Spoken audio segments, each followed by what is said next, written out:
Shalom Bapak Ibu Saudara sekalian. Wah, ini yang pertama buat saya di tempat ini. Saya juga tadi kaget, saya lihat mana di tempat posisinya. Bapak Ibu kelihatannya untuk next harus pindah tempat hotelnya, Pak. Yes. Bapak Ibu, senang sekali berjumpa dengan Bapak Ibu tempat ini. Saya percaya Anda sedang melakukan hal yang indah buat Tuhan karena kita sedang menunggu Tuhan datang. Sebelum saya mulai, saya mau cerita dulu mengenai 10 tahun. Ini penting 10 tahun ini Bapak Ibu. Saya akan ulang-ulang ini untuk Anda mengerti bahwa dalam 2023 sampai 2033, 10 tahun, kita sedang diminta untuk fokus mengenai apa yang Tuhan mau buat. Bukan karena 15 tahun nggak penting, 17 tahun nggak penting, bukan. Tetapi 10 tahun ini, Tuhan sedang mengatakan kita ini akan menghadapi hal yang berbeda. Dalam 10 tahun ini Anda akan mengerti bagaimana perubahan iklim. Bapak Ibu, perubahan iklimnya sudah luar biasa sekali. Kita nggak tahu bagaimana El Niño akan datang terus atau tidak. Perubahan iklim, kemudian pangan akan mulai sulit. Pangan mulai sulit. Kemudian perkembangan teknologi. Ini rebutan semua negara nih, rebutan. Teknologi mulai masuk. Dan perkembangan yang kita nggak pernah lihat sebelumnya. Perkembangan yang maju yang membuat kita terperangah. Bapak Ibu, saya percaya Bapak Ibu, mayoritas tempat kini, mayoritas bahwa Anda yang melihat AI, Artificial Intelligence, mungkin yang Anda dengar, yang Anda lihat baru 20%. Saya sendiri, mungkin ya baru 30-40% lah. Tetapi kalau saya melihat perkembangannya, itu betul-betul, kalau saya bilang mengerikan. Kalau Anda bilang bagus ya oke. Tetapi dunia ini sepertinya tidak bisa ditahan, gitu ya.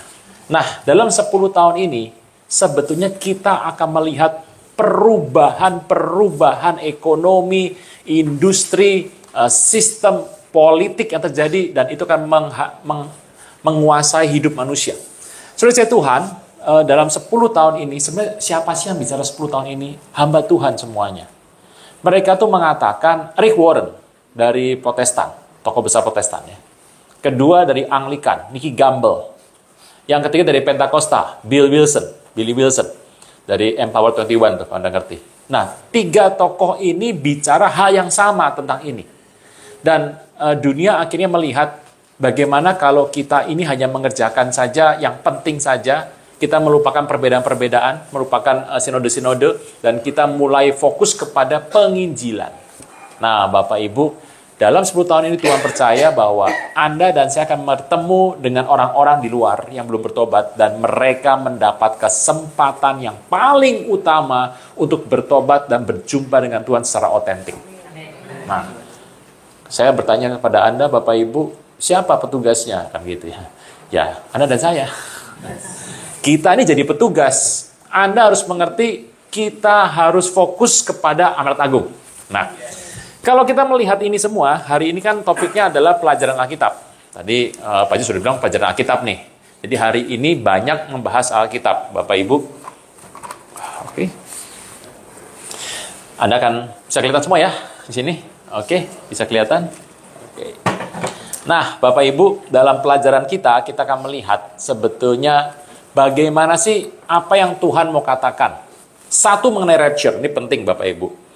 Bicara soal rapture, kita tahu nggak ada yang pernah tahu waktunya. Satu, nggak ada yang tahu waktunya. Kita cuma tahu sisi-sisi, ini belum khotbah Bapak Ibu ya? Belum, tenang saja, belum khotbah. Kita cuma tahu sisi-sisi, ya ini sudah mau rapture, ya sudah mau kondisinya, sudah mendekat, ya. Tetapi intinya, rapture itu cuma satu posisi. Bapak Ibu harus mengerti, rapture iya atau tidak, itu tidak lebih dari 2 detik. Anda pernah dengar kata seperti ini, sama nama fiktif belaka ya. Anton, lulus. Budi, lulus. Mira, lulus. Anake, tidak lulus. Yudi, tidak lulus. Pernah dengar itu? Ya, oke ya. Lulus, tidak lulus. Cuma 2 detik kok itu bicaranya.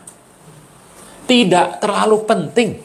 Jadi kalau tanya rapture itu satu kondisi yang sebetulnya prosesnya sudah dimulai sekarang. Masa-masa ini sudah terjadi satu perbuatan manusia, kejadian sudah masuk dalam hidup Anda. Kalau saya kuliah nilainya adalah 8, 9, 10, 9, 10, 9, 10, 10, 10, 10, 9, 9, 9. itu nggak perlu ditanya mau lulus apa tidak. Tapi kalau Anda punya nilai do, re, mi, fa, sol, fa, mi, re, mi, re, do, la. Lah ini gimana? Jadi lulus apa nggak lulus? Ada sebuah peristiwa. Anda yang akan menentukan apakah Anda bisa melihat kira-kira saya ini bisa masuk apa enggak ya? Karena dari mata Tuhan, rapture adalah merupakan satu kelepasan yang Tuhan berikan pada manusia. Nah, peristiwa ini menarik kalau kita bilang soal rapture. Nah, Bapak Ibu, kalau kita melihat pengangkatan, kita mengerti bahwa pengangkatan itu kan adanya di Tesalonika. Bapak Ibu, pengangkatan ini unik. Tidak ada nabi yang pernah cerita pengangkatan. Tidak pernah ada. Secara eksplisit tidak pernah ada. Anda buka di PL. Awal kejadian sampai akhir di Maliaki tidak ada. Kalau Anda bicara Tuhan Yesus, Tuhan nggak pernah bicara secara eksplisit mengenai rapture. Kalau Tuhan bicara mengenai rapture, itu biasanya implisit. Lalu, kisah-kisah yang ada di Perjanjian Lama, kisah Rasul, nggak ada. Kalau Anda lihat di Efesus, nggak ada. Eksplisit ya, bukan implisit. Petrus, nggak ada. Filemon, nggak bilang. Timotius, nggak ngomong begitu. Gitu ya. Titus, apalagi. Jadi semua peristiwa itu tidak ada yang membahas soal pengajaran rapture. Nah, bagaimana mungkin seorang Kristen kayak kita ini mengerti pelajaran rapture? Masa cuma Paulus? Paulus cerita soal rapture cuma dua hal. Satu ada di 1 Korintus 15, 50, 51, 52. Gitu. Yang kedua di 2 Tesalonika. Cuma itu aja, cuma 2. Jadi rapture tidak pernah dibahas secara eksplisit di Alkitab. Hanya dibicarakan implisit. Yang eksplisit cuma 2, ada di 1 Korintus 15 dan 1 Tesalonika. Bapak Ibu, 2 Tesalonika.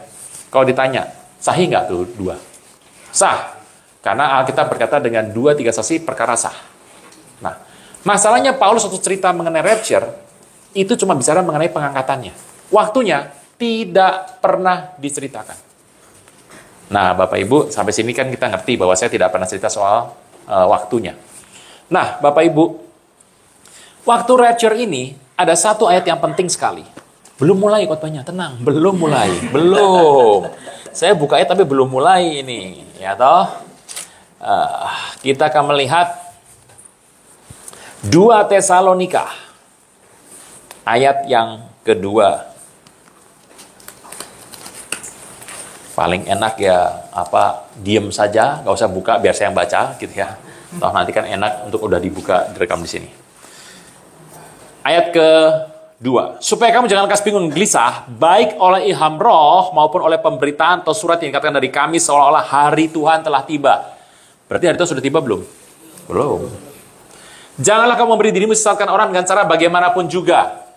Janganlah memberi dirimu disesatkan bagi orang percaya Anda dan saya, berarti Tuhan itu sudah kasih warning sama kita. Engkau bisa memberi dirimu disesatkan. Jadi sesatkan itu memberi diri. Orang bisa disesatkan karena dia memberi diri itu disesatkan. Kenapa orang bisa disesatkan? Pertama, dia tidak mau tahu segala sesuatu. Kedua, dia menolak rencana Tuhan. Nah, kalau dia sudah memberi diri, dia membiarkan itu masuk pelan-pelan. Bapak Ibu harus mengerti bahwa iblis tidak pernah masuki orang dengan tiba-tiba. Masuk, serang, nggak ada. Pelan-pelan. Kata yang dipakai dalam bahasa Ibrani adalah bolah. Bolah atau belah. Itu adalah kata yang terjadi untuk aniaya dalam rohani kita. Mengikis, artinya mengikis. Pelan-pelan dikikis, dan tiba-tiba Anda tahu, wah udah ngalami hal yang buruk. Dalam hidup Anda, hal yang buruk terjadi, itu kadang-kadang cuma 10%, 20%. Tetapi kebanyakan dikikis pelan-pelan. Nah, orang yang memberi diri disesatkan, akan disesatkan. Berikutnya. Sebab sebelum hari itu. Nah, ini. Pak, ini bagaimana nih ayatnya? Anda kasih garis ya. Nah, ini kalau udah pakai gadget nggak ada gitu ya. Pakai ini baru bisa. Susah pakai gadget, rusak semua itu. AMOLED-nya. Sebelum hari itu. kasih tanda tuh. Kata-kata sebelum hari itu di teks tidak ada. Gitu ya. Saya menggunakan teks terjemahan asli dan bahasa Ibrani gitu ya. Ini yang kalau di sini bahasa Greka. Haruslah datang dahulu murtad dan harus dinyatakan dahulu manusia durhaka yang harus binasa. Jadi firman Tuhan berkata, sebab sebelum hari itu harus datang dulu murtad dan nyatakan dulu manusia durhaka. Anda tahu jawabannya antikris nih. Bapak Ibu, Alkitab ini bilang dengan jelas. Sebelum hari itu, nyata dulu sebuah murtad yang terjadi. Nah, murtad di sini, yang terjadi antikris ini, dikatakan lawan yang meninggikan diri atas segala yang disebut atau yang disembah sebagai Allah, bahkan ia duduk di bait Allah dan menyatakan diri sebagai Allah. Bapak Ibu, ini yang menarik.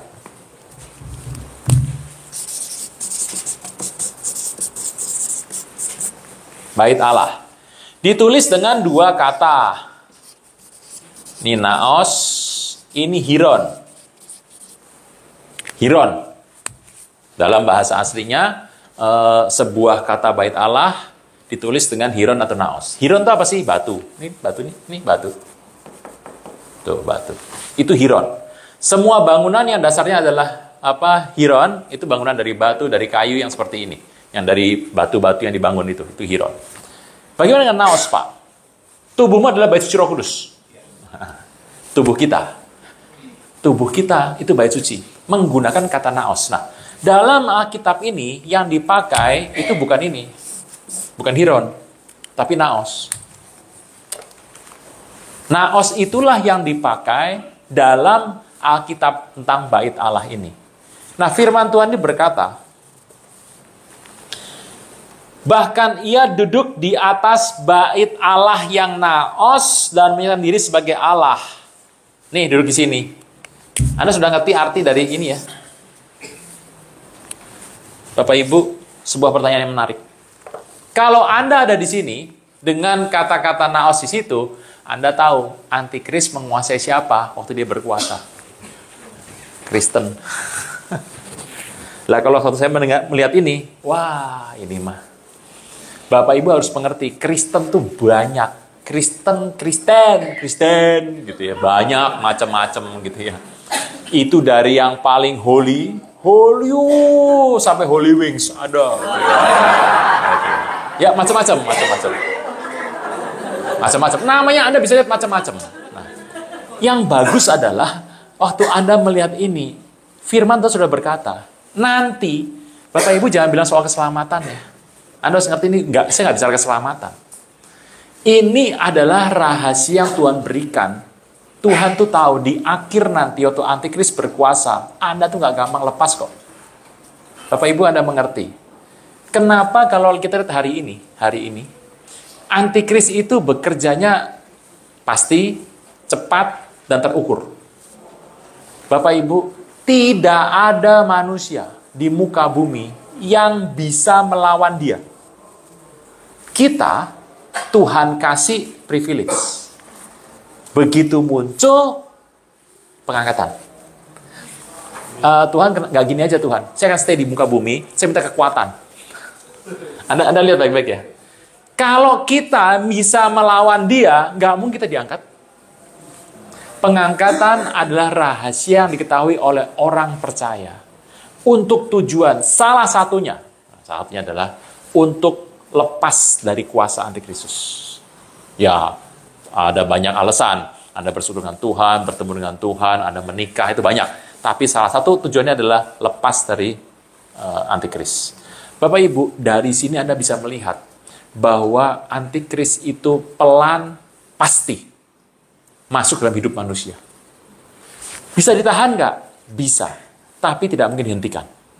Masuk nih. Nah, Bapak Ibu, kalau kita melihat seperti ini, bagaimana pergerakannya? Akan dibuat sempurna. Gitu ya. Dari sisi politik, sisi sosial, sisi budaya, masuk ekonomi, masuk semua. Pelan-pelan. Sangat pelan, bahkan Anda tidak berasa. Gitu ya.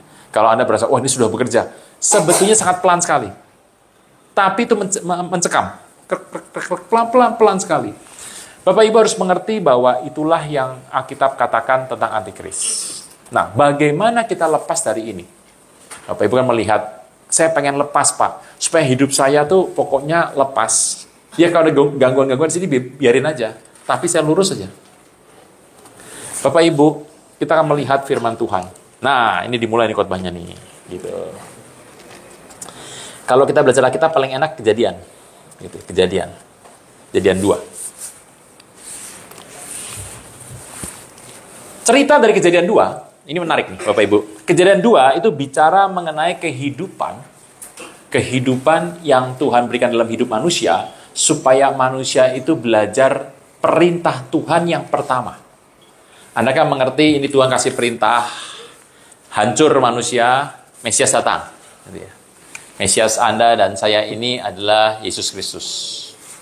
Yang disebut oleh orang Yahudi, mereka masih menunggu Mesias ben Joseph atau Mesias ben David. Mereka masih pusing ngurusin beginian, kita sudah ketemu Mesias. Nah, Mesias ini mengubah hidup manusia. Nah, kita pengen mengerti sebetulnya di awal hidup manusia Tuhan tuh bicara apa. Bapak Ibu, kalau ditanya kemajuan bangsa, Anda kan melihat ya bangsa ada yang maju dan tidak maju, macam-macam nih. Hari ini Eropa, kasihan ya, Eropa kasihan. Amerika ya, Anda harus melihat kehidupan hari-harinya. Anda kalau melihat hari-hari di Eropa, di Amerika, saya pikir Anda lebih baik ke Tanah Abang saja, lebih bagus Bapak Ibu. Anda lihat ke Tamrin, sini bagus semua. Indonesia ini bagus lah, yang di Jakarta ya, daripada Anda pergi ke Eropa. Ya, kalau sekarang dia main berkuasa adalah orang Asia, gitu yang bagus ya. Nah, Bapak Ibu, waktu Tuhan berkata kepada Adam, penciptaan manusia, ini menarik sebetulnya. Kalau Kejadian ini, Pak, kitab Kejadian ini sebetulnya ceritanya ada Tuhan bentuk manusia, kan gitu. Suruh diberkati. Setelah itu kok ceritanya Adam, gitu. Bapak Ibu ada banyak hal di sana, saya akan ceritakan nanti saja. Tapi Bapak Ibu, saya berikan tip untuk melihat ini, Anda lihat nama Allahnya. Ada yang mengerti? Contoh. Allah, kan Allah. Ini sudah ya Bapak Ibu ya. Kan gitu, kan gini kan. Kejadian kan isinya Allah, kan gitu. Anda membuat. Lalu Anda mengerti, pada Kejadian 2 ayat ke-8. Anda mengerti di situ sudah namanya gini, ini. Tuhan Allah. Gitu. Ya nggak? Kejadian 1 Allah tuh. Allah. Tiba-tiba Kejadian 2 ayat 8 Tuhan Allah. Tuhan Allah begitu. Udah Tuhan Allah. Lalu nanti Kejadian 4 Tuhan Allahnya hilang. Yuk kita pakai bahasa Ibraninya. Ini Elohim, jelas Elohim.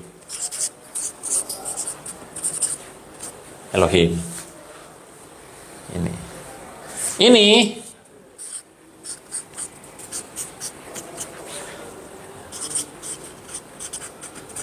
Yahweh Elohim. Gitu.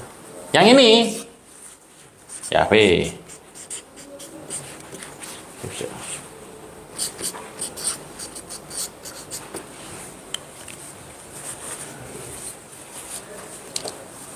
Betul ya? Ya kita bilang gitu ya.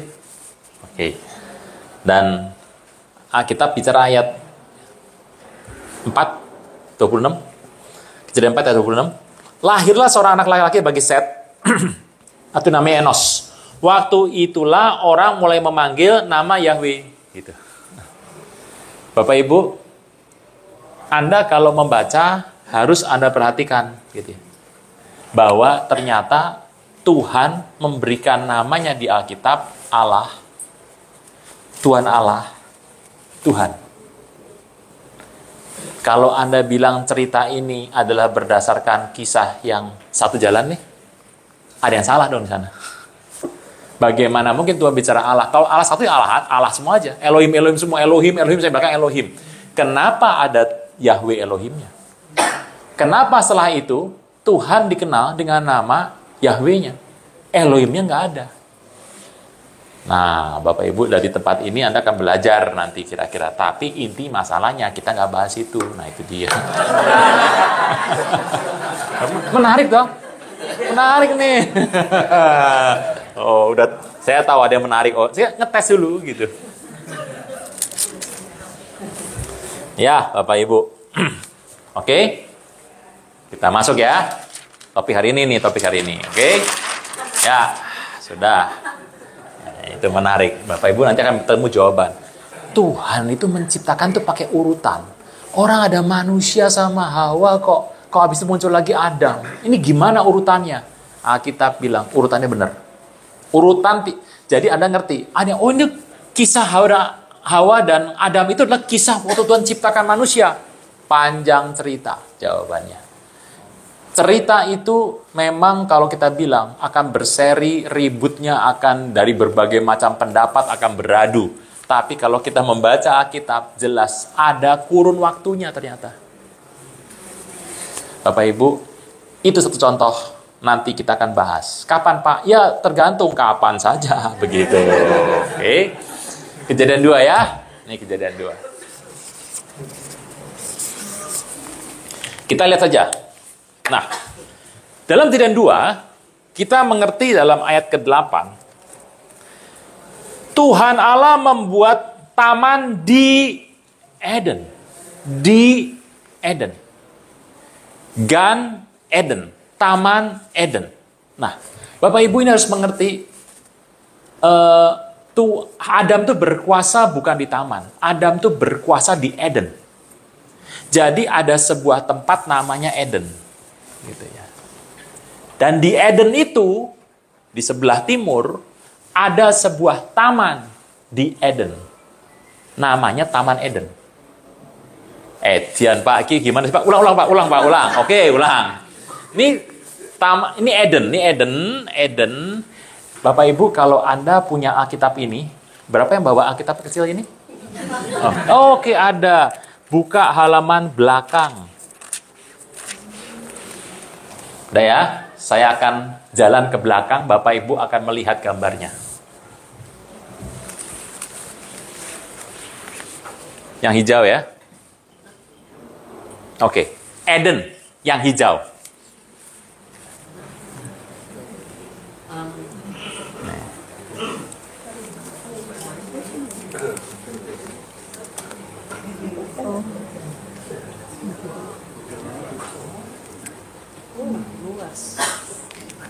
Ya, di foto.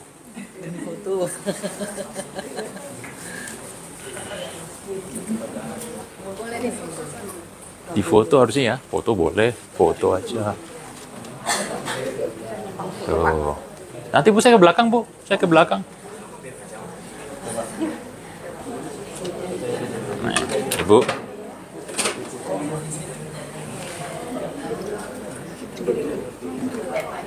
Nah. Oke.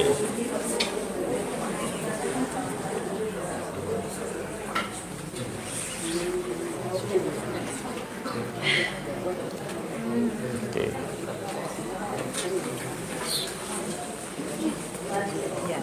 Hijau.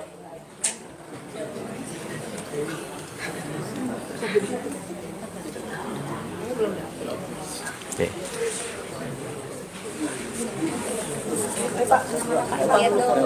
Ini foto semua. Udah? Ya. Foto belum. Sorry. Mantap. Ya. Oke. Sebelah kan Pak. Oh yang ini. Nah. Lain. Oke. Boleh foto ya Pak. Thank you Pak. Nah.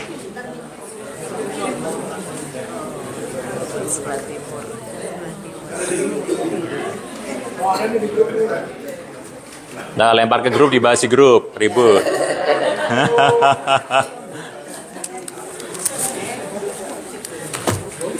Nah, Bapak Ibu, Anda pasti berpikir bahwa Eden kecil. Eden adalah seluruh Israel. Ditambah Libanon. Ditambah Irak. Bagian utara dari Iran. Utara dari Arab Saudi. Gitu ya. Kecil apa besar Bapak Ibu? Nah, itu Anda bisa lihat sendiri berapa besar. Eden adalah seluruh daerah itu Eden. Nah, di timur, di dekat Laut Persia, di Laut Persia, Bapak Ibu bisa lihat tadi ya, gambarnya ya. Lihat Laut Persia, gitu ya. Di Teluk Persia, itu ada sungai, gitu, sungainya gitu. Nah, letak itulah kira-kira, saya nggak tahu pasti, di sungai itu saya nggak tahu pasti. Tapi letak Eden itu di situ, taman di Eden. Jadi ada Eden, ada sebuah taman di Eden. Namanya Taman Eden. Nah, gitu. Besar nggak? Wedan besar ya. Nah, itu. Bapak Ibu, kalau Anda melihat Eden ini, Tuhan mengambil manusia, ditaruh. Lihat ini. Eden. Diambil oleh Tuhan, Eden ada 4 sungai di sana. Pison, Gihon, Tigris, Efrat. Gitu.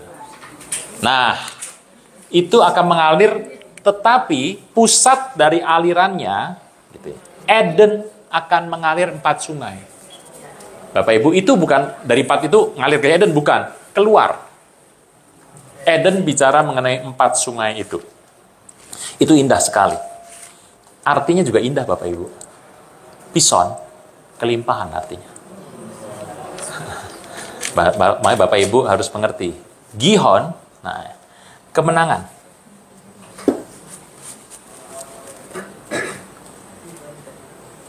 Tigris sebentar. Keintiman. Efrat, kesuburan. Bayangkan yang namanya melimpah, gitu ya. Kemenangan, keintiman, kesuburan. Berkat apa lagi Anda mau? Udah diambil, udah 4 itu, udah. 4 ini keluarnya dari Eden. Arti Eden adalah delight, sukacita, bahagia, gitu ya. Eden mengalir 4 sungai. Adam penguasa Eden. Bapak Ibu harus mengerti, Adam ini penguasa Eden. Adam bekerjanya di Taman Eden. Ini ngomong-ngomong, nggak masuk hari ini, nggak masuk, tapi direkam, nggak masuk, gitu, nggak apa-apa.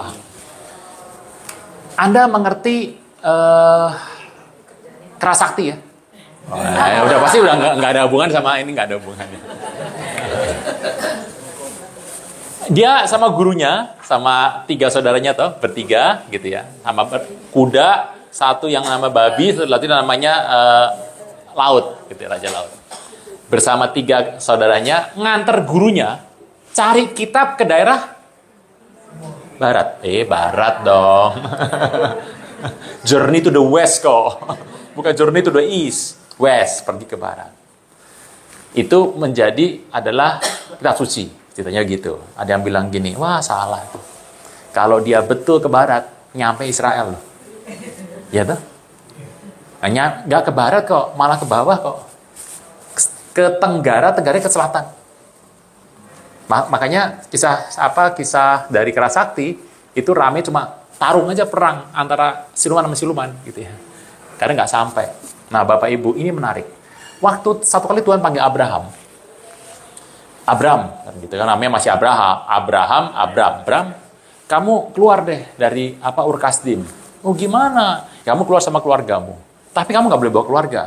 Keluargamu akan mati di sini. Setelah mati, di jalan lagi kan. Jalan terus ke Kanaan.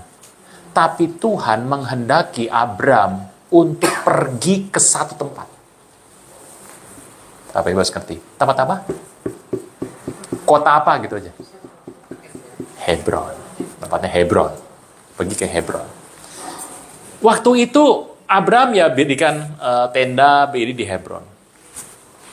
Cerita ini adanya nggak di sini, adanya di Yahudi. Saya ambilnya dari sebuah buku yang ada di Yahudi dan susah ya kalau kita ngomong. Karena kalau mau pergi ke sana tuh orang maunya sukanya lihat-lihat gitu ya. Orang Indonesia kan gitu, pergi ke sana tidur di bis. Gitu. Turun, WC dulu. WC selesai, belanja. Dijelasin sama ini nggak ngerti. Apa toh? Cari sudah segini. Udah makan. Nah, makan, tidur di bis, nyampe lagi. Tiap tahun pergi terus, nggak ada kemajuan. Pergilah ke sebuah tempat yang perpustakaan, ketemulah dengan tokoh-tokoh besar, rabi-rabi untuk bertanya. Abraham, gitu ya, pergi ke sana. Nah, Bapak Ibu Anda mengerti, Abraham tinggal di situ dan satu hari, Abraham itu mengembalikan kambing domba. Bener ya? Kambing domba. Kembalikan kambing domba, waktu itu hilang domba satu. Dombanya pergi.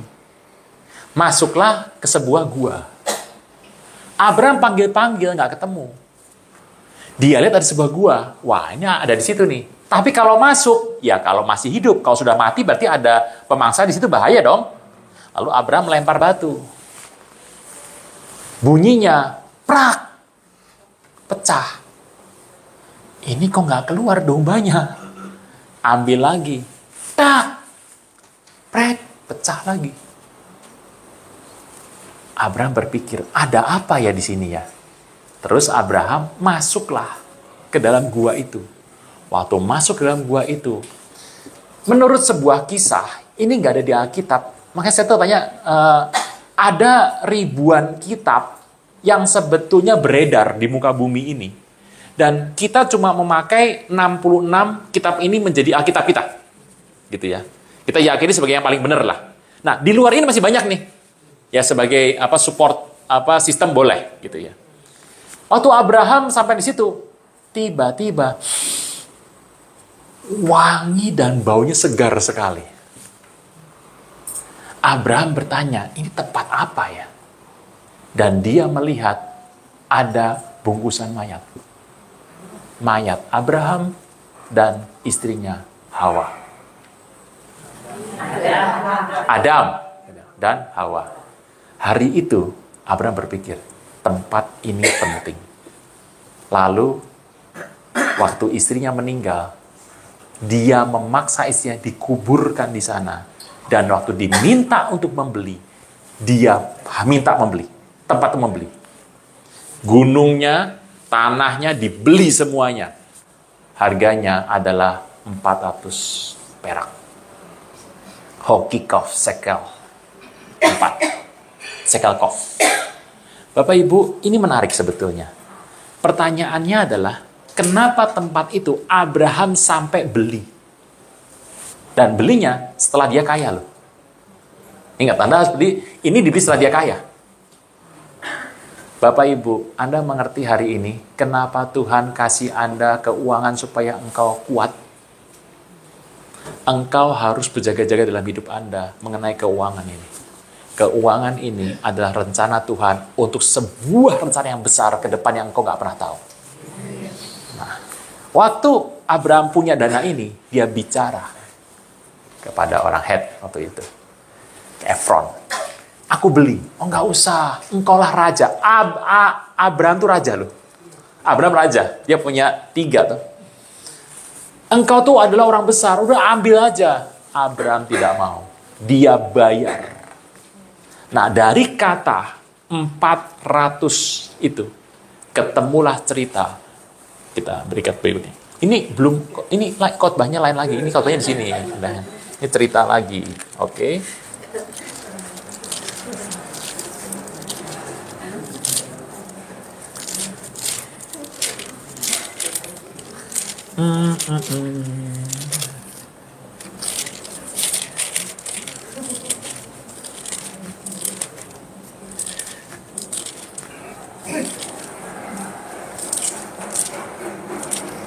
Abram.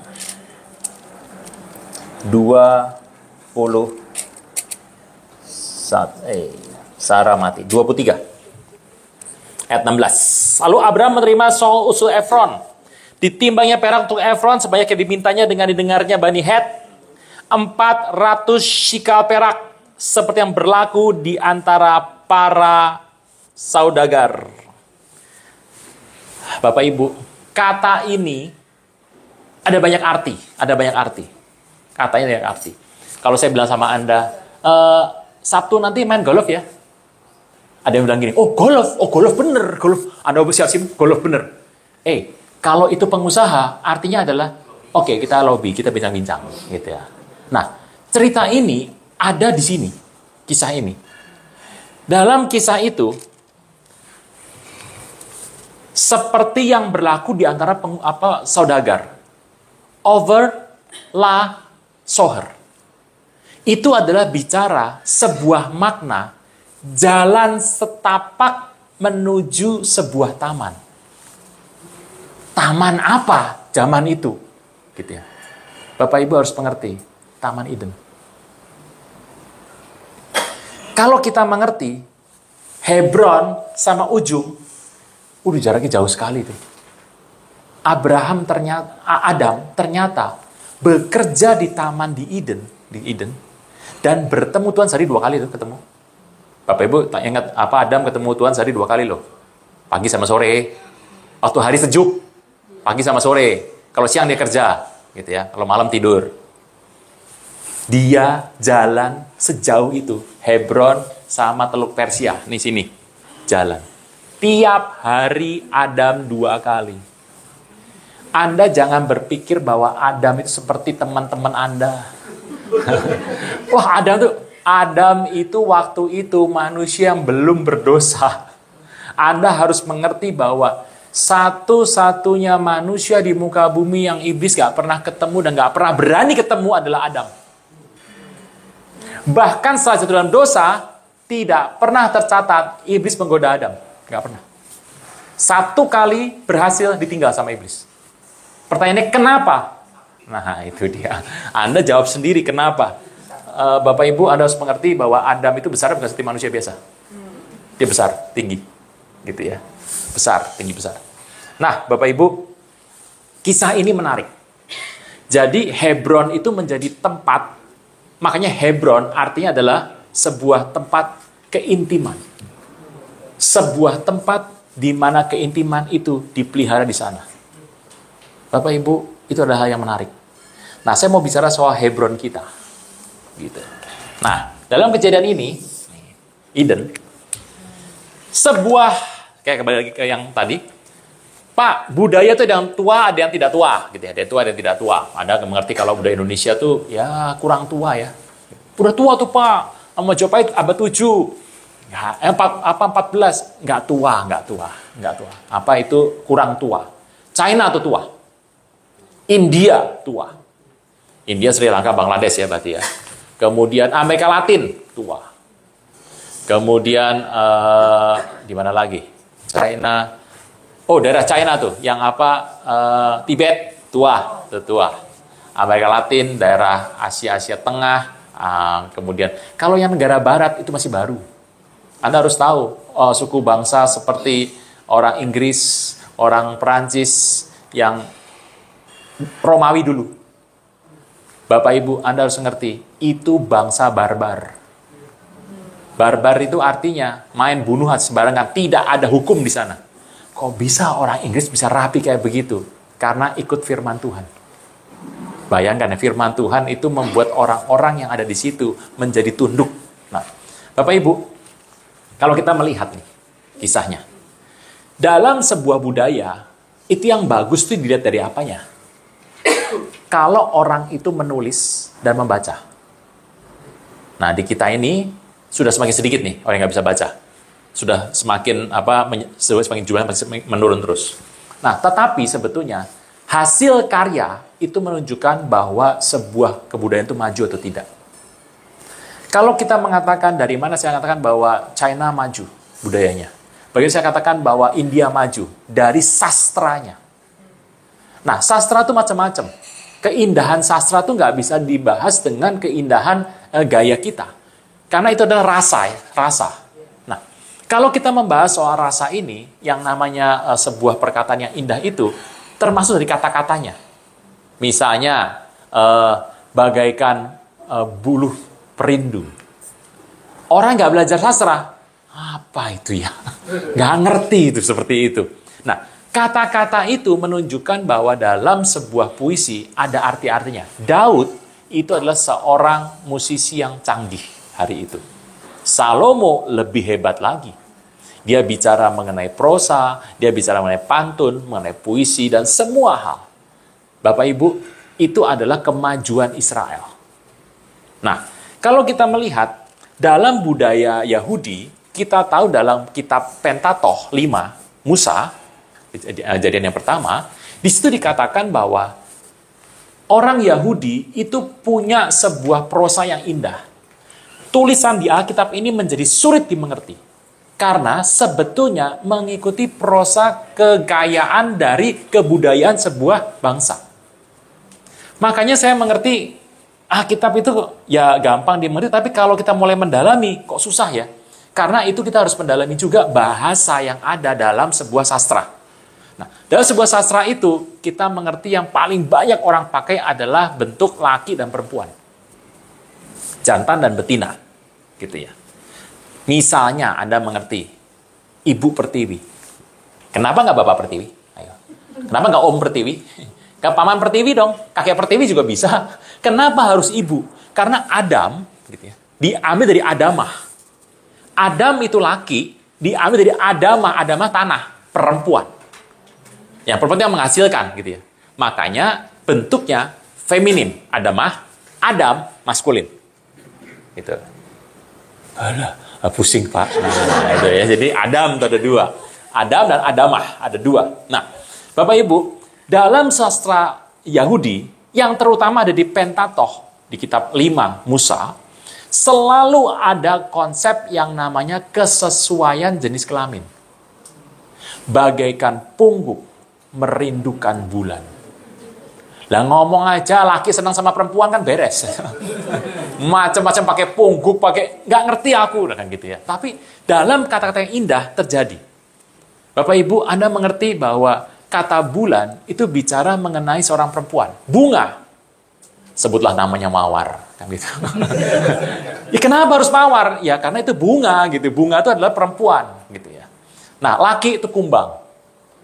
Nah, kenapa nggak binatang yang lain? Ya sudah, itu terima itu sebagai sebuah kebenaran. Gitu ya. Terima itu sebagai sebuah kebenaran. Nah, ini itu berkembang dalam zaman Alkitab.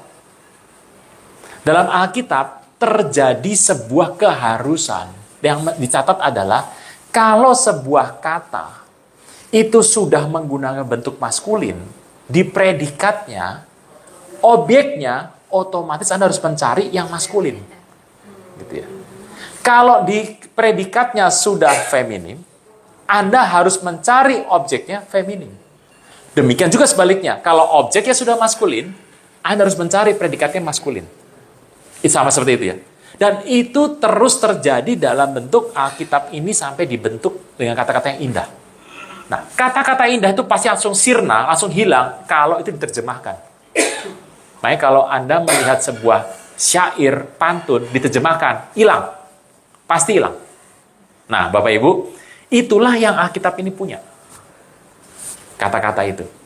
Nah, keindahan kata-kata ini ternyata mengatur semua hal. Misalnya dalam tulisan. Bapak Ibu harus mengerti dalam kitab ini sebenarnya ditulis begini.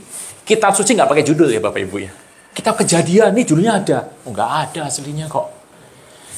Pakai paragraf 1, bab 1, bab 2, nggak ada. Apalagi ayat. Kata-katanya begini Pak. Huruf besar, huruf kecil, nggak ada. Tanda baca Pak, nggak ada.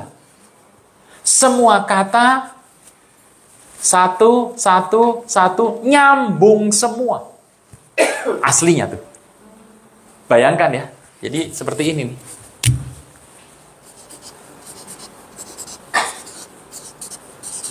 Makanya Anda tahu yang namanya Bible Code? Hah? Ya? Kok bisa Karena tidak ada spasinya. Nggak ada tanda bacanya. Nggak ada huruf besar, huruf kecil. Nggak ada bentuk pasalnya, nggak ada bentuk ayatnya, nggak ada judulnya. Anda bisa bayangkan kalau kita khotbah seperti ini, Bapak Ibu kita buka huruf ke 1300. Nyarinya, pulang aja sudah semuanya. Bubar sudah. Nah, itulah kesulitan dari Alkitab. Nah, kita akan belajar untuk hal yang kecil yang hari ini saya dapatkan. Bapak Ibu, kalau kita melihat ini dari depan ke belakang nih, jalan terus ya. Ini seisi Alkitab sama semuanya. Kalau itu sudah ada maskulin, ini maskulin. Kalau Bapak Ibu, kalau Anda buka aplikasi Alkitab hari ini, Anda mencari ini, nggak akan ketemu. Nggak akan ketemu sudah. Karena mereka makanya apa? Primitive fruit. Ada yang bilang, ini bisa laki, ini bisa perempuan. Karena keterbatasan manusia. Gitu ya. Nah, yuk kita lihat. Sebuah ayat. Kejadian 2. Kejadian 2 kita akan melihat. Ayat 15 saja cepat. Tuhan Allah mengambil manusia, Adam. Semua kata manusia di Alkitab Perjanjian Lama, kata manusia adalah Adam. Tuh, nih. Tetapi suaminya Hawa dikasih ini. Nih, A besar sama kecil. Tuhan menjadikan manusia, Adam. Hati-hati kalau Anda mengatakan ini Adam atau Adam. Karena Alkitab tidak ada bahasa huruf besar, tidak ada huruf kecil. Nggak ada. Karena sekarang bisa tuh Anda gampang tuh. Oh ini Adam ini suaminya Hawa. Gitu ya. Anda lihat ya, coba. Ayat 26 Kejadian 1. Berfirmanlah Allah. Baiklah kita menjadikan Adam menurut gambar dan rupa kita. Adam, dibilang Adam. Oke. Tuhan itu menggunakan kata Adam. Nah, kita tahu dari mana itu Adam dan Adam ini manusia, ini Adamnya si Adam gitu ya. Suaminya Mbak Inul, Adam. Anda harus mengerti, Alkitab susah itu untuk dipahami. Makanya bersyukur, saya tuh kadang lihat orang ya, ada yang bilang gini, Alkitab tuh begini-begini. Untuk jadi seperti ini. Seperti ini nih yang kita punya sekarang ini. Susahnya bukan main. Gitu ya. Saya percaya bahwa kita menghargai apa yang dikerjakan oleh orang-orang. Itu dari terus dan dari banyak itu ada teks yang masuk, ada yang keluar. Ada banyak sekali. Oke? Tuhan Allah mengambil Adam dan menempatkan Adam dalam taman di Eden. Untuk mengusahakan dan pelihara taman itu. Nah, inilah yang menarik dalam bentuk sisi pria dan wanitanya. Kata mengusahakan dan pelihara, dasarnya adalah ini. Ini wanita. Bapak Ibu, ini ya gambar pria tuh gini. Ini kalau pria tuh gini. Ini wanita tuh gini. Jangan gambar wanita begini. Ini apa ini? Ini ke atas ini loh. Enggak, ini ke bawah. Ini bawah ini. Ini. Ke bawah. Yang pria miring. Jangan begini. Ini apa ini ke atas gitu. Atau ke bawah semuanya. Wah, ini panah ke bawah. Itu gambar dari mana sih, Pak? Ini lo panah lo, tuh, nih panah lo, miring. Kalau wanitanya apa? Dandan, cermin. Nah, jadi ibu-ibu dengar, ini sah nih harinya ya, sah ya. Nih, cermin. Oh. Kalau laki-laki apa? Berburu, perang, bread maker, pemburu gitu ya, pemburu dan penyedia makan bagi rumah tangga. Wah, jadi hari ini, wah. Pas, jadi aku mau minta uang sama suami untuk dandan. Minta uang lagi sama suami Anda untuk dandan. Bener itu. Mengusahakan dan memelihara taman. Mengusahakan memelihara, predikat toh, itu bentuknya adalah wanita. Anda langsung tahu dong, kalau begitu nanti tamannya sudah pasti Kan harus sama. Anda tahu bahwa itu harusnya wanita. Tetapi ini masalah. Ini Kejadian 2 ayat 15. Sepertinya Alkitab sudah salah. Karena waktu mengatakan taman, sudah dibentuk pakai kata pria.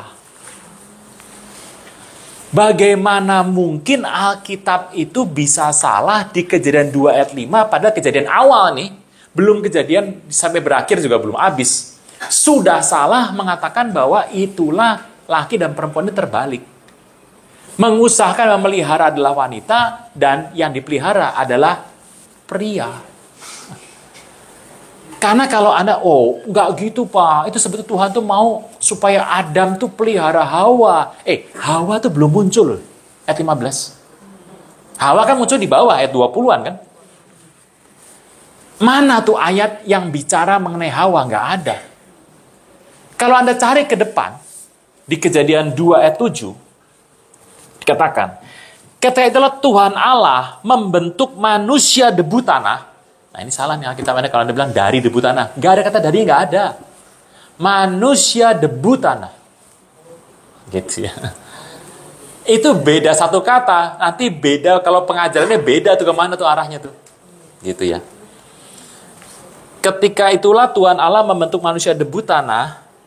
Manusia dari debu tanah sama manusia debu tanah beda ya? Beda tuh, iya beda. Dan menghembuskan Neshama hayim dalam hidungnya, demikianlah manusia menjadi hidup. Nah, waktu itu menjadi hidup, nah itu wanita itu. Ternyata kita kan mengerti kata taman ini harus dipelihara. Nanti kalau Adam itu mengusahakan taman, itulah sesuai perintah Tuhan. Bapak Ibu, engkau di sini sedang mengusahakan taman.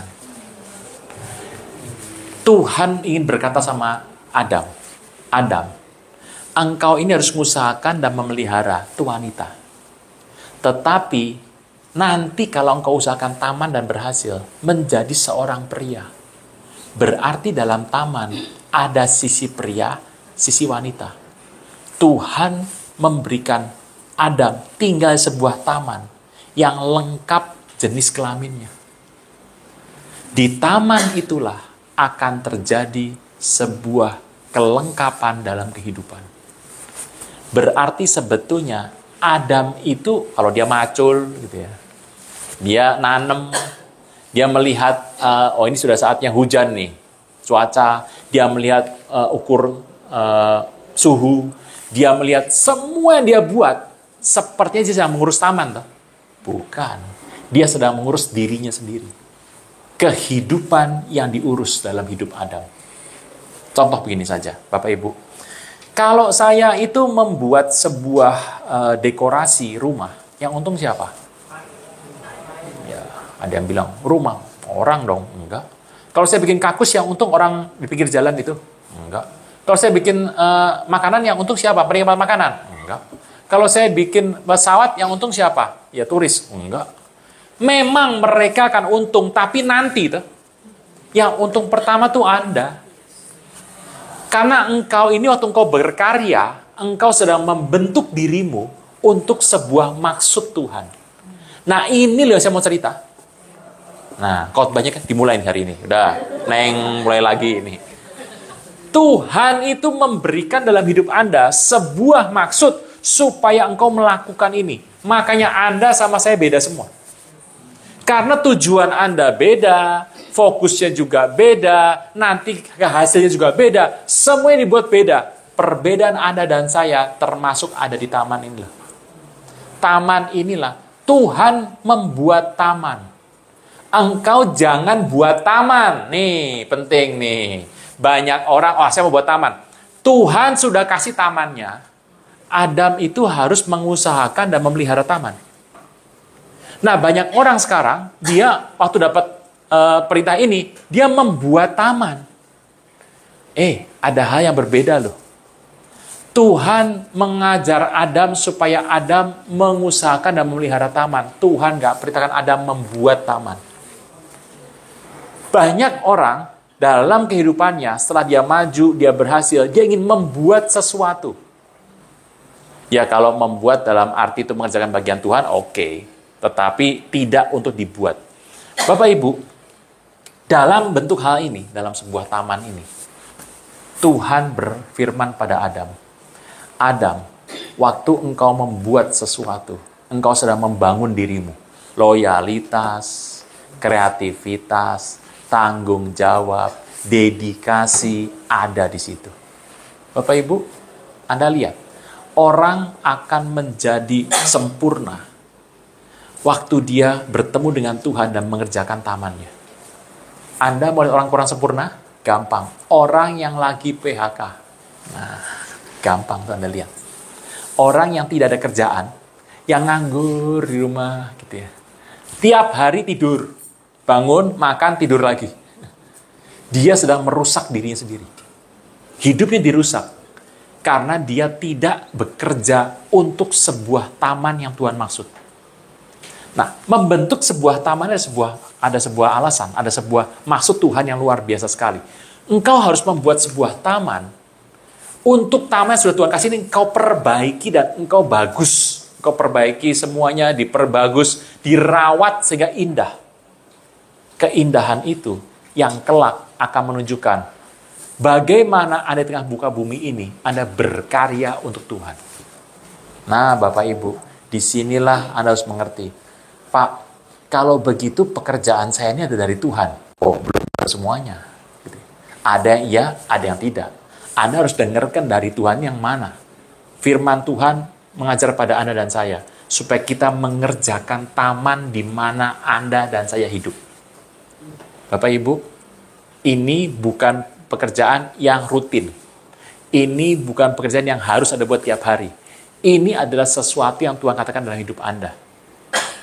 Kalau Anda ada di sini, engkau akan maju. Masalahnya ini, iblis tahu dia. Dia berpikir, ini orang lagi bikin taman, udah indah tamannya. Maka dia akan mengusulkan, buatlah begini, tambahkan itu. Engkau kan sudah berhasil, tambahkan yang lain. Dia akan mengusulkan Anda menambah banyak hal yang Tuhan tidak suruh. Sejak hari itu, taman itu akan berubah. Bapak Ibu, di sini adalah sebuah rencana Tuhan. Kalau Anda tanya sekarang, Eden di mana Pak? Udah nggak ada. Eden sudah diambil sama Tuhan. Contoh nih gampang nih. Berdosa kan? Ada berdosa, Hawa berdosa nih, sudah berdosa. Oh dia. Oke. Kemudian firman Tuhan berkata, nih. Ia menghalau manusia, menghalau Adam. Di sebelah timur Taman Eden, ditempatkannya berapa kerub dengan pedang yang menyala-nyala, yang menyambar-nyambar, untuk menjaga jalan ke pohon kehidupan. Di depannya dikasih kerub. Ada dua sebetulnya. Apakah kerub turun ke bumi, berjaga di Taman Eden, sehingga tidak ada orang bisa menemukan di mana Eden itu? Atau yang nomor dua, Edennya diambil Tuhan, dibawa ke atas. Masalahnya, kita tahu, kerub nggak datang dan pergi. Kau datang dan pergi sesuka hatimu. Oh, kejamnya di kau. Nggak ada yang tahu lagu itu? Wah, nggak tahu lagu sudah sangat lama lagunya. Nggak ada yang tahu ya Bapak Ibu ya? Oh ya, pasti tapi rindu tuh, benar tuh. Bapak Ibu, kerub itu nggak datang dan pergi. Kerub nggak datang sama manusia.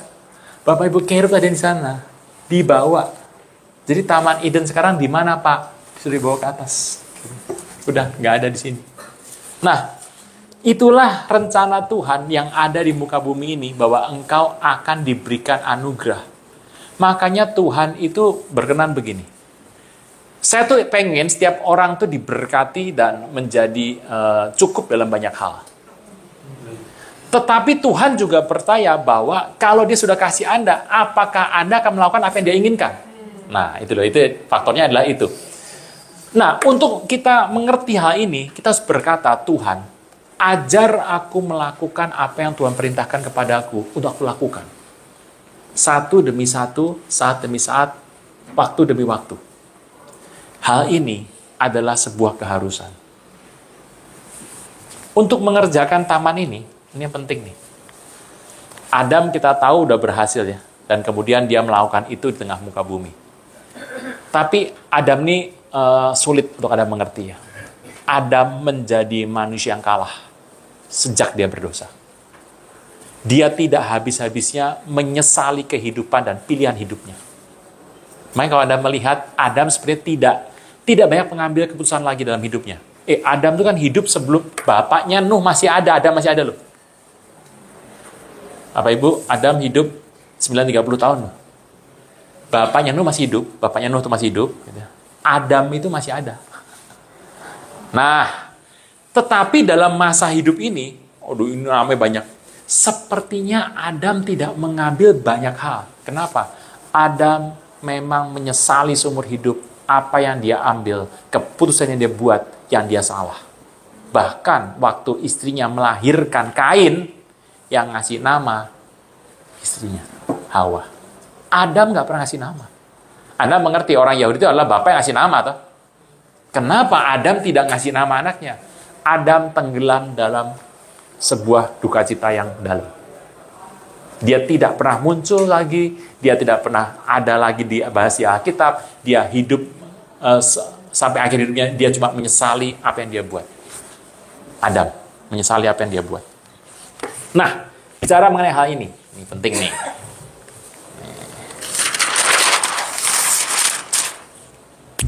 Ini taman ya, taman.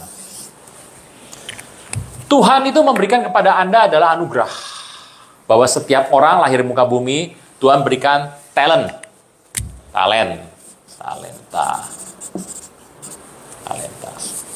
Ada yang bilang talenta ini sesuatu kemampuan Tuhan, ada yang bilang apalah sebut aja namanya, pokoknya talenta adalah modal daripada Tuhan.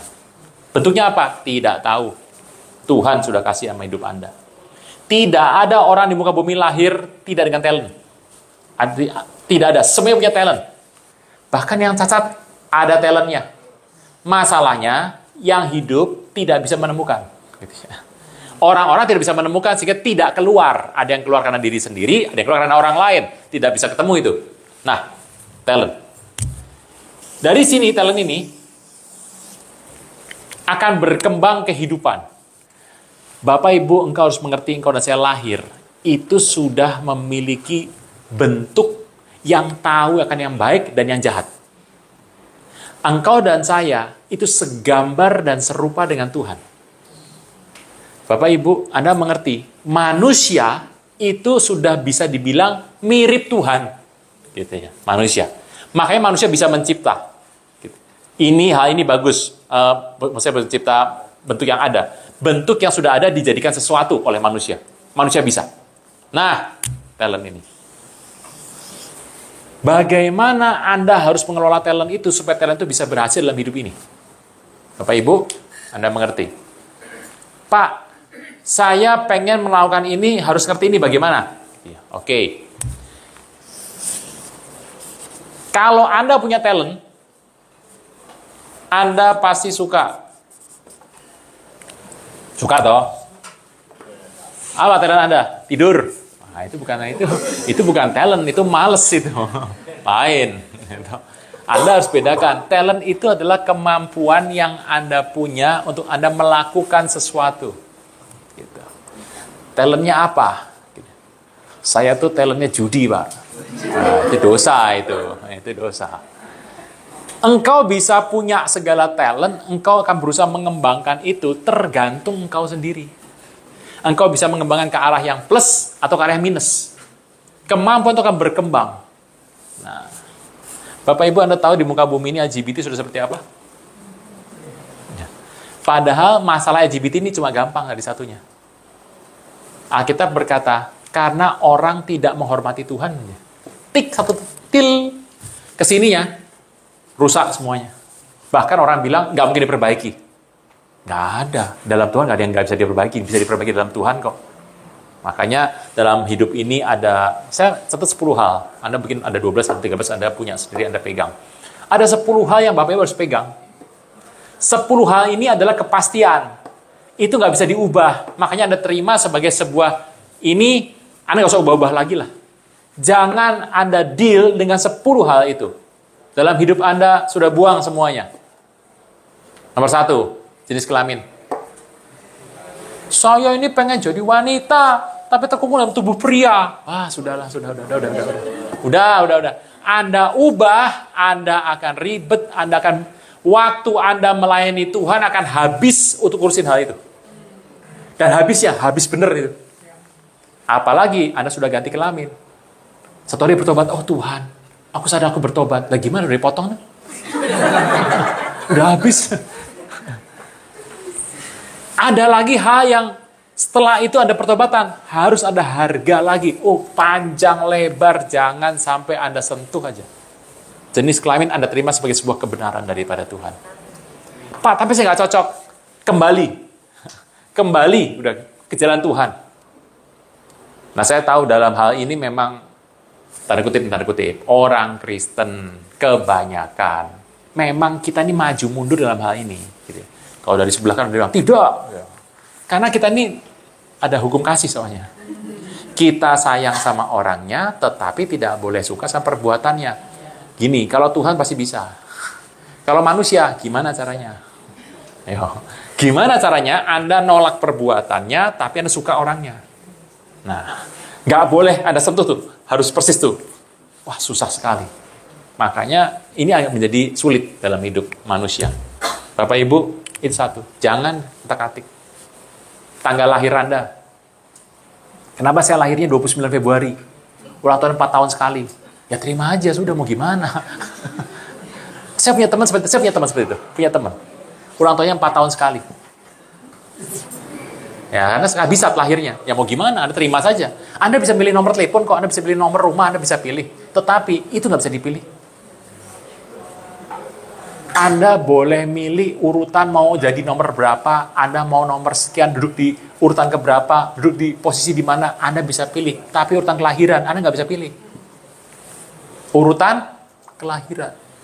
Kenapa saya jadi orang pertama? Ya Tuhan tahu kau sanggup jadi anak pertama kok. Anak pertama ngurus orang tuanya. Anak pertama bertugas ngurus orang tua. Kenapa? Kalau Tuhan tahu kau nggak sanggup, kau jadi anak terakhir. Paling bahagia, anak terakhir, nikah sama anak terakhir. Bahagia banget. Bahagianya luar biasa. Siap contohnya, saya. Bahagia, kurang bahagia apa saya coba? Apa-apa nggak boleh. Dari kecil. Ya udah, saya ngurus urusan saya sendiri aja sudah.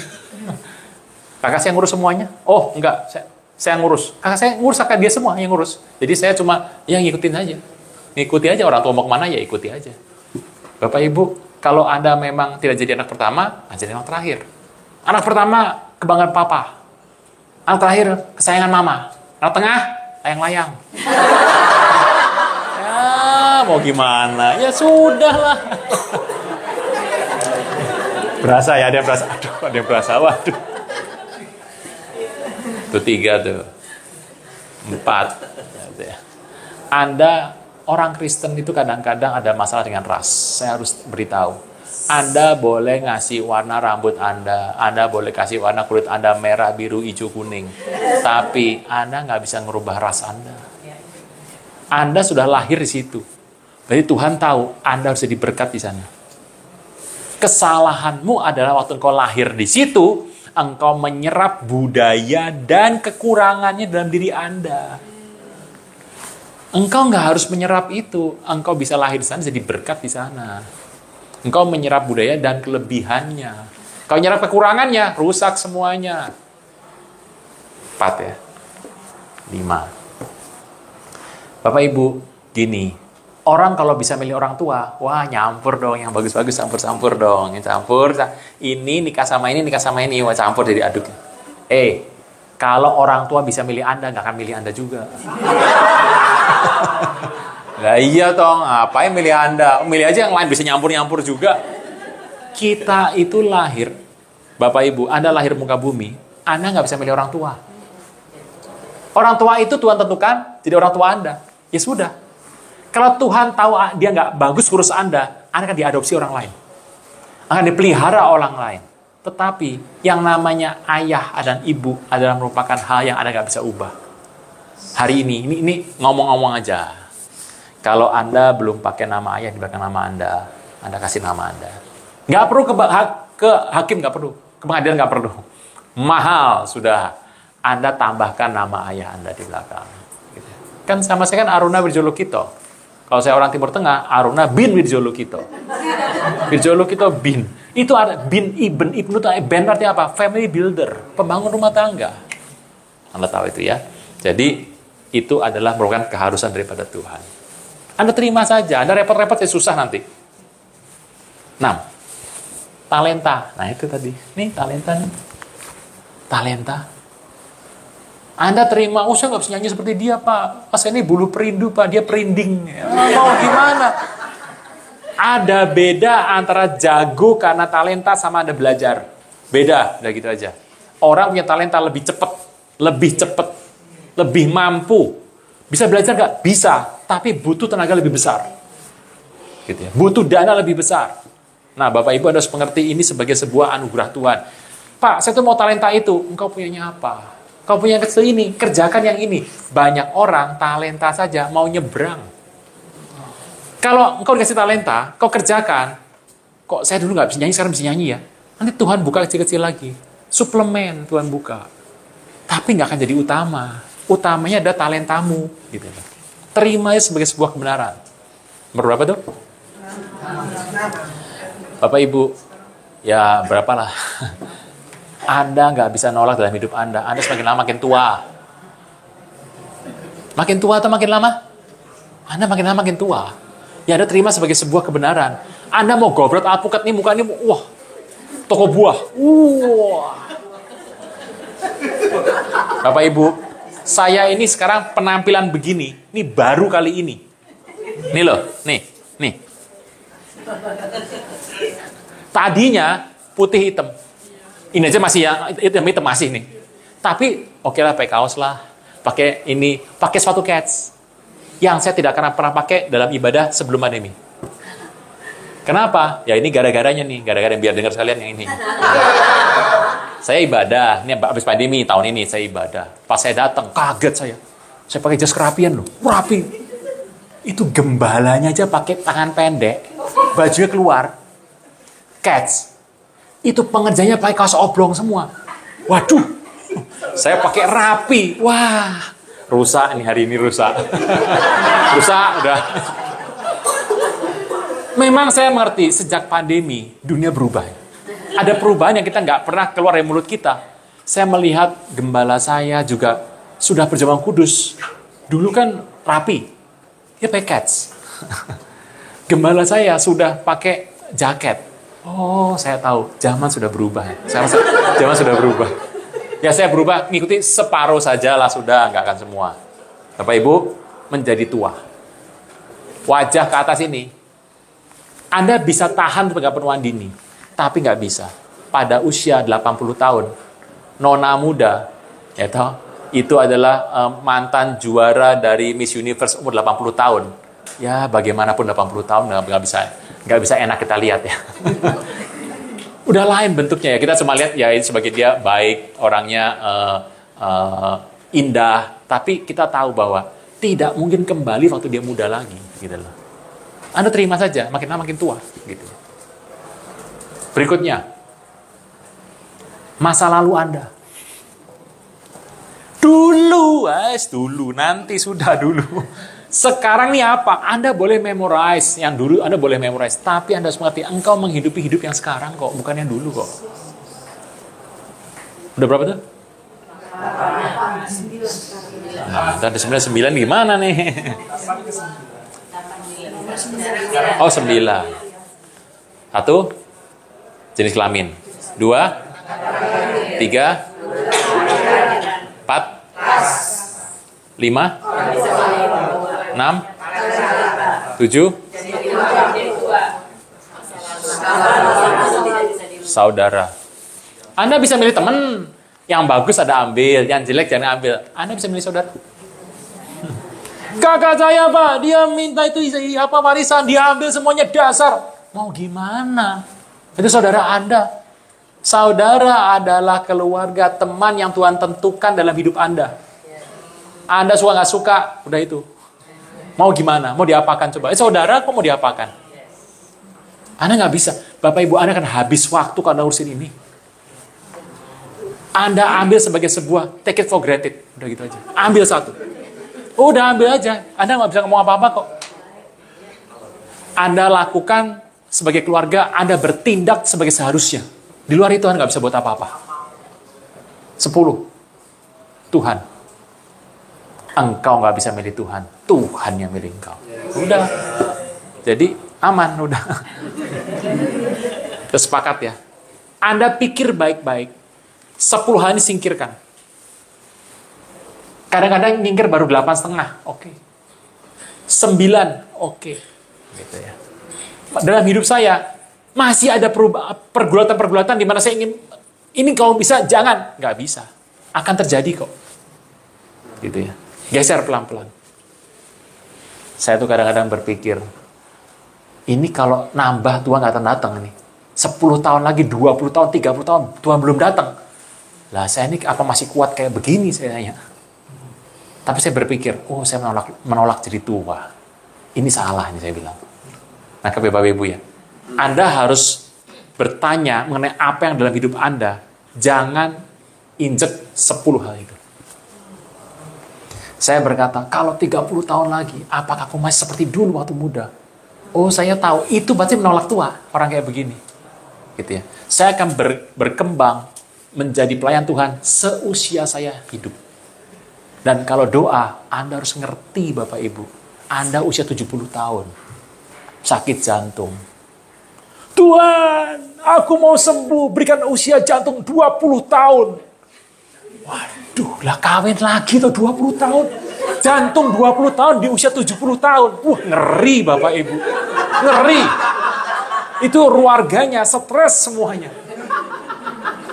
80 tahun, 70 tahun ngebut. Jatuhnya 20 tahun kok. Wah, bahaya Bapak Ibu. Bahaya. Udah nggak cocok udah nggak cocok ukurannya. Hati-hati Pak. Nanti pasti nikah lagi. Udah gitu aja. 20 tahun kok. Jadi Anda mengerti, oh itulah kehidupan tuh harus ngikutin ini. Ada banyak hal yang saya bilang, saya masih bisa. Tapi udah nggak bisa kelihatannya. Talenta engkau harus fokus. Waktu engkau muda engkau ingin semua. Tapi engkau harus tahu, mana yang tambahan daripada Tuhan, mana yang punyamu sendiri. Hal ini seperti ini. Engkau harus kendalikan dalam hidup ini. 10 hal ini jangan diinjak sama sekali. Karena Tuhan ingin mengerjakannya supaya engkau diberkati. Jangan mau merubah sendiri. Nih, balik sini lagi. Ini. Tadi itu apa? Itu cerita yang tadi. Dan ini sini. Sukanya apa? Gitu. Sukanya apa? Ingat ya, talent ya. Anda harus ingat. Suka di sini, tanggung jawabnya ada tanggung jawabnya loh. Ada di sini. Mengikat tanggung jawab di sini ada. Suka. Ini bukan kesenangan. Kalau Anda bilang kesenangan yang tidak cocok dengan talenta, ada kesenangan yang Anda nggak bisa ikat. Anda akan lepas, Anda akan ikut, Anda akan terbawa arus. Gitu ya. Anda mau berhenti kan Anda nggak bisa. Itu kesenangannya bukan dari Tuhan. Anda suka. Nah, Pak, saya tuh nggak punya talent sekolah, Pak. Loh, sekolah tuh bukan talent. Sekolah bukan talent. It's responsibility. Itu adalah responsibility yang kau harus buat. Gitu ya. Tapi saya nggak suka, selesaikan. Beres. Selesaikan aja udah. Gitu. Ini harus bedakan antara talent dengan keinginan Anda. Gitu. Pak Ibu, jangan lupa ya. Oh, saya tuh ingin jadi ini, pengen jadi itu. Obsesi nih kali-kali ini. Ini bukan talent. Dia ingin tapi dia nggak tahu dia ada di mana. Talent adalah sesuatu yang Anda tahu ada dalam diri Anda dan bertumbuh pelan-pelan. Talent nggak ada yang segini langsung, nggak ada. Tumbuh pelan-pelan. Nah, suka. Anda tahu cirinya adalah Anda suka. Engkau ada 16 ciri. Saya nggak punya waktu bahas hari ini, Bapak Ibu. 16 ciri nggak punya waktu. Banyak sekali. Satu, 16. Anda sering lupa waktu. Ini waktu saya dulu masih belum nikah nih. Saya nelpon istri kan pergi ke Wartel. Oh, di wartel sekarang udah nggak ada wartel ya? Oh, nggak ada. Pergi wartel, telepon, wah, ngobrol. Tiba-tiba diketok. Jam setengah 10 lewat. Kok cepat sekali ya? Sebentar, yang lain dulu dibereskan. Terakhir, oke. Terus tiba-tiba, tok tok tok. Jam 10 lewat. Kok cepat sekali ya? Oh, saya tahu. Saya harus nikahi anak itu. Jadi istri saya sekarang. Karena apa? Saya tahu. Saya tuh menghabiskan waktu sama dia. Saya gak berasa loh. Saya bisa ngomong apa aja. Semua diomongin. Orang pacaran tahu sendiri kalau diomongin. Gitu. Kenapa ke wartel? Karena itu yang paling murah buat saya. Nelfon di wartel. Tanya habis itu di print, bayarnya mahal. Gitu. Saya tahu, saya harus menikah dengan cepat. Karena orang ini adalah orang di mana bisa menghabiskan waktu saya. Kami akan menghabiskan waktu bersama sampai tua nanti. Satu, cepat. Cukup satu saja. Jangan lama-lama. Suka ngapain? Anda kalau Anda suka, Anda akan mengulang, dan mengulang lagi. Banyak orang seperti itu tuh, Anda lihat. Makanya saya tuh nggak terlalu khawatir zaman dulu kok. Itu, khotbahnya nggak enak. Apa itu pujian cuma begini? Nggak enak, udah dah. Tiap minggu datang. Tiap minggu datang. Di CD. Udah, nggak usah banyak ngomong. Ini nggak enak, tapi tiap minggu datang. Jadi sama dengan ngomong begini. Ini bakso apa nih? Oh, bakmi kayak gini. 4 ya, bungkus. Ini nih nggak bener nih. Bapak Ibu, yang begini didiamkan saja. Orang itu akan memesan, akan bertindak seperti yang dia rasakan suka. Ada orang bilang gini, aku akan keluar dari tempat ini. Ngomong gitu terus. Udah 5 tahun. Gak keluar-keluar, ngomong gitu terus. Ini intinya. Bapak Ibu, kalau Anda nggak suka, keluar aja. Gitu. Tapi saya nggak berani, udah diem. Gitu ya. Oh, nggak keluar, mau keluar nggak berani, terus ngoceh, jadi bikin rusak semua. Nih, ulang. Anda ulang-ulang tuh jadi mahir nggak? Mahir.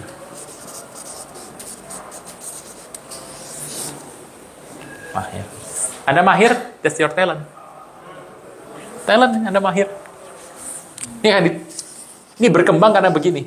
Terus diputer.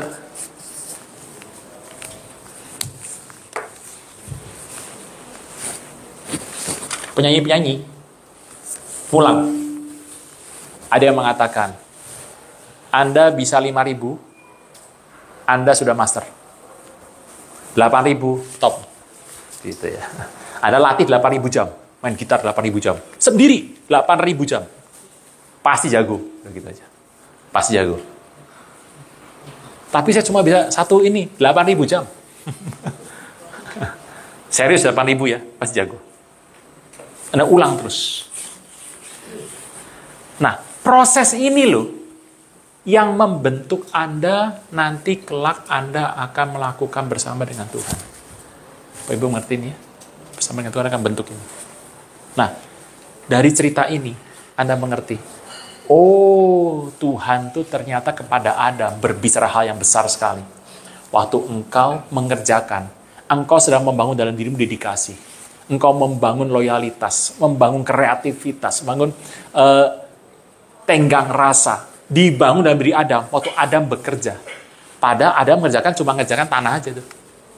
Tapi Adam melakukannya bersama dengan Tuhan. Saudara Tuhan, cerita tentang Adam ini, konsep ini adalah dasar dari talenta hidup Anda dan saya yang Tuhan berikan. Hari ini, tugas kita, Anda dan saya, melakukan ini dalam hidup ini supaya kita tahu Tuhan punya rencana apa dalam hidup Anda dan saya.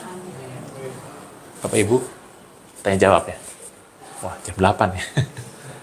8 kurang. Oke. Sudah sejam setengah saya bicara nih. Nggak berasa ya? Oh, saya berasa banget Bapak Ibu capeknya.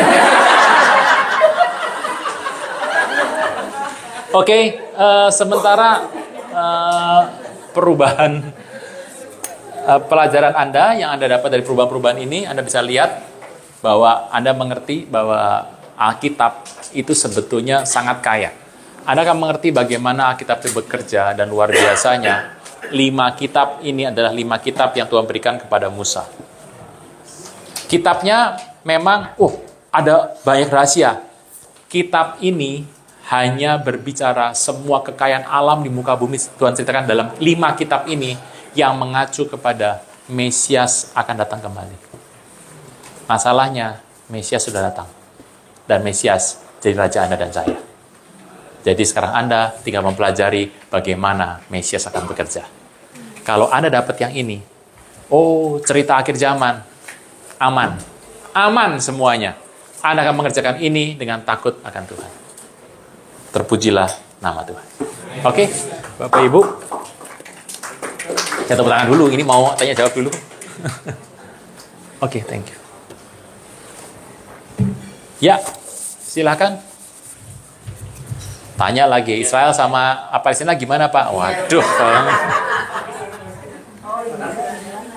Ya. Pak mau tanya, mengapa orang membahas tribulation terus-menerus, padahal rapture aja cuma sedikit dibahas. Tapi banyak sekali orang membahas tribulation, pre-tribulation, mid-tribulation, post-tribulation. Gini, pertama, menarik ya, ini menarik. Pertama, karena dunia Kristen tidak sepakat mengenai kondisi ini. Anda sebutkan satu kondisi, saya akan patahkan. Gitu aja. Itu gampang banget. Jadi pre, mid, sama post. Masing-masing punya kelebihan, masing-masing punya kekurangan. Bapak Ibu bisa membaca sebuah buku. Jadi satu peristiwa kira-kira tahun berapa ya? Tahun 80-an, 70-80. Pernah ada satu buku, 3 orang nulis. Pre, mid, post. Nulis. Dalam tulisan itu mereka bersanggah tuh. Sanggah. Yang menang yang post. Kemudian di tahun kemarin ini, masih belasan, ketemu lagi 3 orang ini. Tapi sudah meninggal. Jadi 3 ini, 1 masih hidup. Yang 2 ini sudah meninggal, digantikan orang lain. Mereka menulis lagi.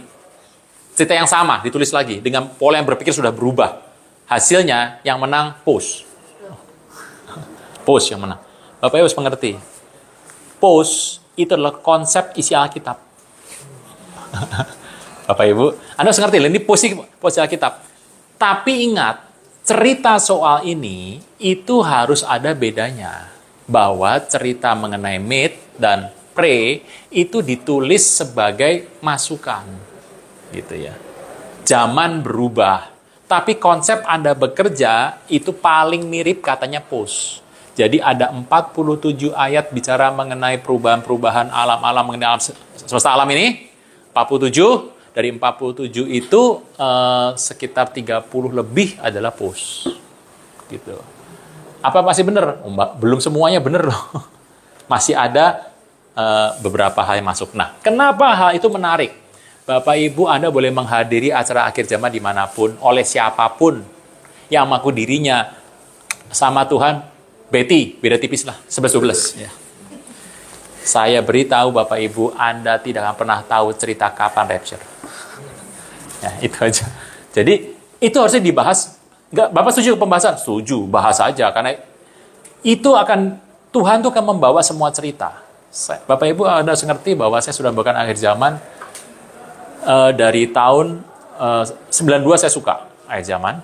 Kemudian saya mulai mengajar akhir zaman tuh 94. Dan resminya baru tahun 2000. Saya resmi di kelas, gitu. Nah, setelah itu saya mulai khotbah di tahun 2009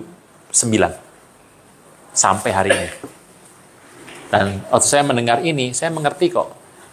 Waktu saya bicara akhir zaman, ini penting Bapak Ibu. Message apa sih yang penting?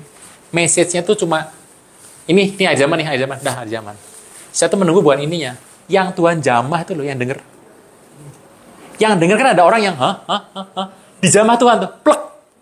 Hanya karena mungkin mendengar omongan itu. Omongannya penting nggak? Nggak penting.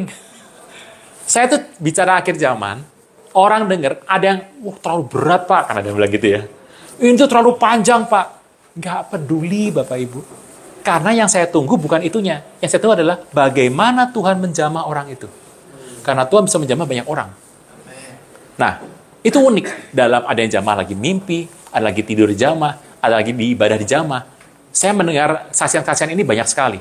Dan menariknya adalah mereka dijamah oleh satu hal yang nggak mungkin gitu loh. Jadi saya setuju untuk ini dibawakan di jemaat. Tujuannya satu, biarkan Tuhan menjamah seperti yang Tuhan mau. Nah saya cuma bertugas ceritakan saja gitu. Nah kenapa berat-berat Pak? Ya mohon maaf, saya berat-berat soalnya. Saya sering berat-berat. Saya tuh biasanya cuma berat. Kalau bisa yang enteng-enteng, nggak tahu kenapa nggak nyampe gitu loh. Jadi saya bawakan itu saja. Intinya cuma satu, mengenai orang itu bertobat. Bu, bisa jamin Bu, ikut dimanapun tidak ada yang menjawab kapan itu rapture. Gitu ya.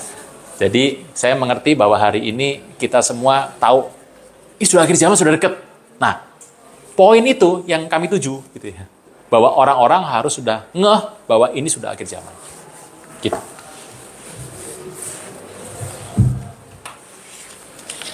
Pulang toh, kalau nggak ada.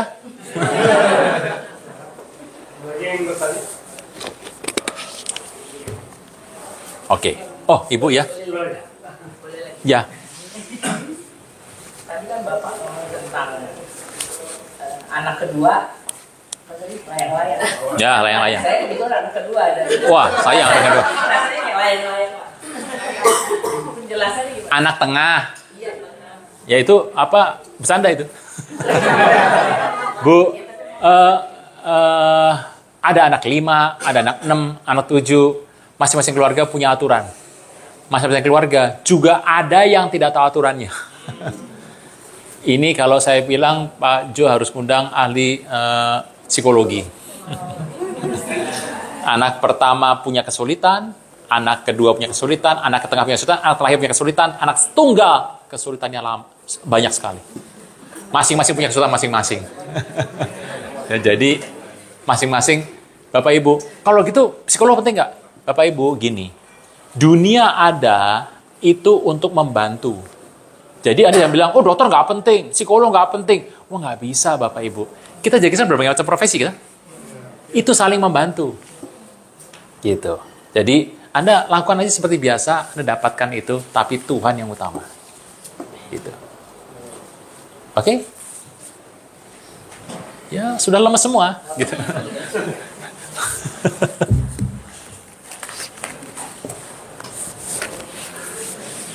Bapak, tadi kan Bapak bilang bahwa Tuhan itu sudah buat taman dan kita jangan buat taman lagi, tapi kita mengusahakan dan memelihara. Ya. Karena Tuhan tidak suruh kita bikin taman. Contoh konkretnya gimana Pak? Begini. Makanya penting untuk kita bertanya sama Tuhan. Tuhan, saya boleh ini apa enggak? Ada orang gitu kan. Tuhan boleh enggak? Ada yang apa? Tuhan makan boleh enggak? Makan. Dalam diri Anda mau makan apa enggak gitu aja. Jadi dalam kehidupan kita bisa bertanya, tapi kurangilah untuk yang kegiatan yang sehari-hari. Fisiologis Anda kurangin. Gitu ya. Nah, kalau Anda sudah mengerjakan ini, Tuhan aku harus membuat apa? Buatlah sebuah ini, proyek nih. Nanti harus bikin apa? Tuhan berkata, bangun gereja. Kan nggak mungkin Anda sendirian tuh, bangun gereja. Pasti Anda harus mengajak orang lain. Nah, waktu Anda mengajak itu, Anda mulai cerita, membagi cerita itu. Menarik. Orang ini pasti akan bantu, belum tentu. Pasti keluar atau pergi gitu nanti buka yang lain. Anda akan bicara sama orang. Tapi Tuhan akan memberkati Anda supaya Anda melakukan itu. Nah, itulah Anda bekerja dalam taman. Jadi bekerja, Anda meminta. Nah, waktu Anda bekerja ini sudah berhasil bikin 1, bikin 2, bikin 3. Lama-lama, Anda merasa, aku disuruh Tuhan membuat yang ini. Tuhan nggak pernah suruh tuh. Nah, sebenarnya gagal. Rusak hati Anda. Tuhan, kenapa aku ngalami? Ya karena itu tadi. Tiap langkahnya dia bertanya, 1 langkah dia lepas. Karena dia pikir sudah jadi itu. Mungkin bisa jadi, tapi sudah bukan rencana Tuhan. Nah, itu yang membuat kadang-kadang kita bersyukur Anda bisa ngerti loh. Aduh Tuhan, saya salah nih. Ini bukan. Tapi sudah terlanjur Tuhan, gimana? Anda bertobat. Itu masih bagus tuh. Daripada Anda nggak mengerti sudah jadi, Anda pikir, oh ini Tuhan. Aku mau buat yang berikutnya, Tuhan lagi. Tuhan nggak pernah suruh. Nah, jadi harus bertanya sama Tuhan. Itu konkretnya seperti itu. Oke? Oke, Bapak Ibu. Jam 9 sampai ini, tenang aja, masih lama. Iya. Pak, mengenai talenta ini ada kadaluarsanya nggak sih? Oh, gini. Kita kan sudah berjalan sampai umur tertentu. Mungkin selama ini tidak pernah mempertanyakan talenta, tapi jalan kerja ini. Nah, tadi kan Bapak bilang kalau ada talenta harusnya lebih didekati. Jadi kalau umur tertentu kita baru mempertanyakan kadaluarsa nggak sih? Begini, kadaluarsanya manusia karena tubuhnya. Ya toh? Saya masih kuat, tapi tubuh saya sudah sakit ini dan saya terhalang di sini. Ingat, tubuh itu ada masanya. Anda mau bilang kuat, kalau tubuh sudah nggak kuat, mau ngomong apa? Nah, kondisi tubuh yang sudah menurun di posisi tertentu ya, Tuhan kasih waktu. Jadi misalnya, usia 50 sampai ini, 60 sampai ini, 70 sudah begini. Jika sudah 60 Anda belum sampai, Anda harus cepet-cepet. Kalau masih bisa. Kalau tidak, minta ampun paling gampang. Tapi nanti terima hasilnya. Jadi Anda tidak melihat hasil yang Tuhan berikan. Anda jangan bilang gini, aku yang tuju Tuhan untuk membangun ini. Tanpa aku nggak ada yang bisa. Oh enggak. Kalau Anda nggak mau, ada orang lain dibangun Tuhan. Gitu ya. Jadi Anda harus ngerti bahwa rencana Tuhan itu adalah banyak orang. Gitu ya. Tapi Tuhan pilih Anda. Kalau Anda mau, Anda akan menjadi sesuatu. Kalau Anda nggak mau, Tuhan pindahkan. Nah, itu. Tapi nggak sekaligus, langsung pindah. Enggak. Dia akan ajar Anda berapa kali. Gitu. Pindahkan separuh dulu. Gitu. Nah, di situ Anda bisa mengukur. Aku sudah 70 tahun. Tapi kelihatannya, seluruh hidup saya, aku belum mencapai visi ini. Mau dikejar? Ya, sedapatnya bisa. Gitu ya. Oke?